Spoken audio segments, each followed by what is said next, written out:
Cup point mark பண்ணுறதுக்கு வந்து நிறைய தோழியை கேட்டிருந்தாங்க. லிப்பிள் பாயிண்ட் வந்து நம்ம எப்படி மார்க் பண்ணோம் அப்படின்னு ஒரு சின்ன டிப்ஸ் பார்த்துடலாம். நீங்கள் வந்து மேக்ஸிமம் அதிகமான பேர் வந்து அளவு ப்ளவுஸை வச்சு தான் அளவு எடுத்து கப்பு பாயிண்ட்டுக்கு ப்ளவுஸுக்கும் மார்க் பண்ணுவோம் இல்லைங்களா?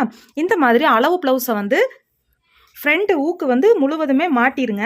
இந்த ஊக்க மாட்டினதுக்கு பிறகு பார்த்தீங்க அப்படின்னா இந்த கப்பு பாயிண்ட்டை வந்து கரெக்டாக இப்படி ஸ்டிஃப்னஸாக நம்ம வந்து மேலே தூக்கி விட்டுட்டோம் அப்படின்னா கரெக்டாக இந்த 2 கப்பு பாயிண்ட்டுக்கு இடையில உண்டான டிஸ்டன்ஸ் இருக்கு இல்லைங்களா? சென்டர் டாட் வந்து முடிகிற இடம் வந்து பார்த்தீங்க அப்படின்னா இந்த மாதிரி ஷார்ப்பாக இருக்கும். 2 சைடும் ஒரே அளவுக்கு. நீங்கள் வந்து ப்ளவுஸை வந்து ரொம்பவும் இழுக்கவும் வேண்டாம். அதே மாதிரி லூஸாக வந்து கப் ஷேப் படிஞ்ச மாதிரி இருந்தாலும் நம்ம வந்து லிப்பிள் பாயிண்ட் வந்து கரெக்டாக எடுக்க முடியாது.